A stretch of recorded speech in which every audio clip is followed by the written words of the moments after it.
plane above 1,000 treetops. Echo, echo, echo, echo. Well. Yeah. Well. You in the bucket. Well, well, well. Here we go.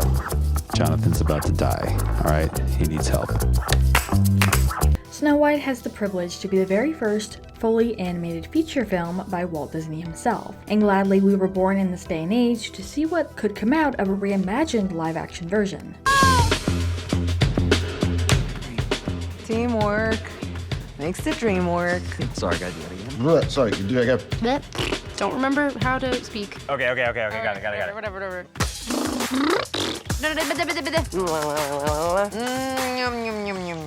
While this version came with some controversy, as most Disney live actions tend to do nowadays, we can still take a look at what it was like creating this film after nearly 100 years later, and the advancement of technology.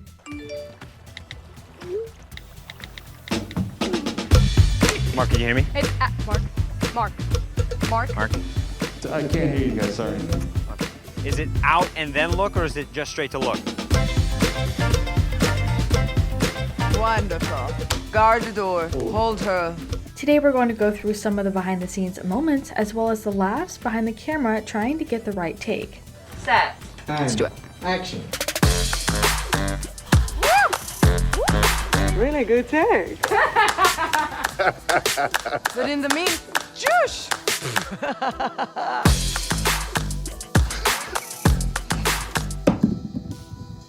But before we get into more of these moments, today's trivia question: what was Rachel Zegler's first film role? Leave your guesses in the comments down below and stick around till the end of the video to find out if your answer was correct. Happy, grumpy, dopey, dosh. Dopey, dosh. Okay. We need to bring gag reels back. Rolling. We live in a world of vision. Sorry. While Zegler came across some controversy of her own, and not just the movie, she thought the movie was extremely outdated. Of course, what can you expect from a film that was made almost 100 years ago? I'm sure 100 years in the future, people will think today's films were weird compared to their time. You do that, you cut the heart out, okay? You wash the dishes. You wash the dishes, you wipe the floor. Cut the heart out. You cut out her heart. I was hoping you knowed something. What? I was hoping you knowed something. What used to be poor? We'll take it. Nonetheless, the filmmakers did an incredible job at putting all this together, from the costumes to the set design and filming locations. Great party, thanks. Hey, thanks for a great time. Hey, thanks for a great time. And cut. I'm holding on for my life. Wait, hold on. No, sorry. The artistry and design process in Disney's Snow White was carefully crafted to transport audiences into a world of magic, nostalgia, and wonder. From hair and makeup to costumes and sets, the team's thoughtful approach makes the classic fairy tale feel as enchanting as ever. This really gives us the best look at the world. If you think about children's fairy tale storybooks, they're bold, they're colourful, they're block colours, and they're characters that can be instantly recognisable. That's always been in my head. It's got to be fun. This is unusual in that we will have made every single costume. Normally there is a percentage of clothes that are rented or purchased for what the crowd are wearing. There's a lot more that goes into costume design than what we might think. Even when it's already been created in animation form, you can't just copy and paste. There's more bells and whistles to it now that the clothing is on real people, so more detail has to be implemented. It's always an undertaking to do a reworking of something that is already very well known, that has an iconic look. So the prospect of doing a different version of that is challenging, but I like to be challenged. So with Snow White, I was certainly up for the experience. Sandy Powell's costumes make the film.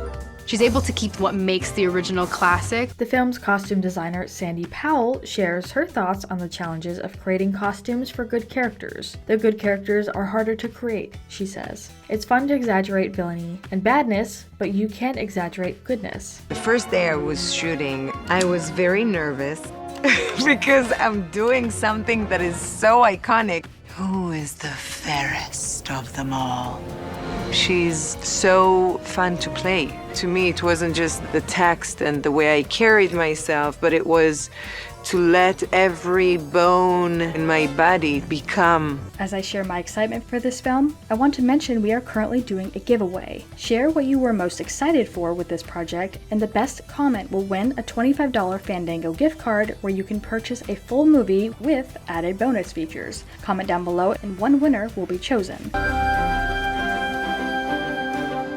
The movie is so massive. All of the teams work together so closely. We had a really extraordinary group of department heads on this movie. You have so many people who are passionate about what they do sitting at the same table. Mandy Walker is looking as director of photography. What looks the best? When she is first given the dress by the evil queen, it has a blue overskirt attached to the bodice, which gets ripped off as she runs through the forest, revealing the yellow skirt and creating a similar silhouette to the animated version, Powell explains. It had to be unmistakably Snow White, yet be another version. You've got a lot to live up to. I mean, everybody knows that Snow White costume. The whole world knows. It has the three elements, the collar, the puff sleeve, and the yellow skirt, which actually starts out with a blue overskirt, and then the top layer gets ripped away by a branch to reveal the yellow underskirt. She continues of Snow White's costume. I also decided to give her long sleeves to give a more period feel reminiscent of the Middle Ages. Sandy Powell is a legend. Yellow's my favorite color,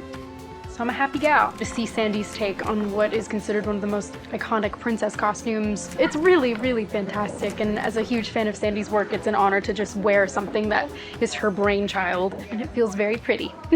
For Snow White, MPC implied its photoreal animation skills to the dwarfs in collaboration with Andy Serkis, Performance Capture Imagineering Studios. It's always fun to have a villain, because they really are the most exciting characters to dress. I began basing her kind of in the 1930s, in reference to when the original film was made. I was very lucky to have Gal as the evil queen because she's got that height, tall, wide-shouldered. The dwarves were split between voice talent and performance capture actors, who also served as puppeteers for on-set interaction with Rachel Zegler's Snow White and other actors. The use of practical puppets on set were also helped match camera and lighting by cinematographer Mandy Walker. We wanted to push the animation so it felt real emotionally, but also preserve the kind of bombastic humor that you get from an animated film. Finding that balance was a continuing refinement process that took many years and involved hundreds of really dedicated artists. NBC utilized the captured data to animate the dwarves in post-production. Additionally, their costumes were designed by famed costumer Sandy Powell, scanned in the computer, and then animated by NBC. We had gone through a very extensive search. I think they had seen 300, 400 girls, and I wanted it so badly. Her reading was excellent, and then she sang, and it was extraordinary. I actually didn't hear from them for a while. It was a month and a half when they asked me to have a screen test. The filming locations were absolutely beautiful too. From the house she found with the 7 dwarves to the Queen's castle. Snow White is a huge privilege and a real honor. When you drive onto the Disney lot, you look up and you see Doc and Dopey and Grumpy literally holding up the building.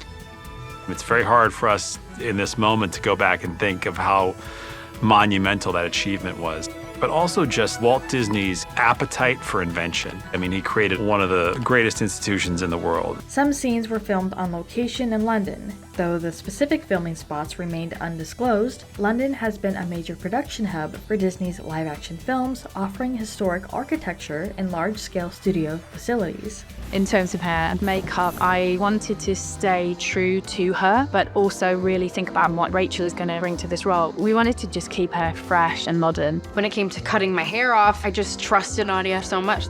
She has such a deep understanding for what makes a character beautiful, and it reflects in all of the hair and makeup. And as far as the answer to our trivia question, surprisingly, Zegler doesn't have a long filmography, but her first film was just a few years ago in West Side Story as Maria. We are in the village, which I'm so thrilled. It looks like a fairy tale storybook come to life. I love the village. Just trying to make it have that vernacular of the Black Forest and Bavaria and those medieval buildings from that period. If you walk around, you see like intricate little details that you wouldn't notice from afar. But we wanted to turn this around to you guys. What do you think about all these moments? Which one was your favorite, and what was your favorite part of this film? Disney's Snow White, the 1937 animated film, is a classic. The original Snow White was not just the first Disney animated movie, but also set the template for them in being a full-blown musical as well. We were really raised by the classic Disney animation renaissance songs. Yeah, we look at a lot of those movies as the reason that we got into musical theater in general. Let us know what your thoughts are in the comments down below. Make sure you're subscribed with notifications on for more videos just like this. That's it for today though. We'll see you all next time with a brand new video. You're feeling like you're in the real thing. I'm really, really proud of Queen's Chambers and the Mirror Room. It's such an iconic moment in the original. Come from the farthest space. I was just so pleased it really gave the evil queen her rightful status.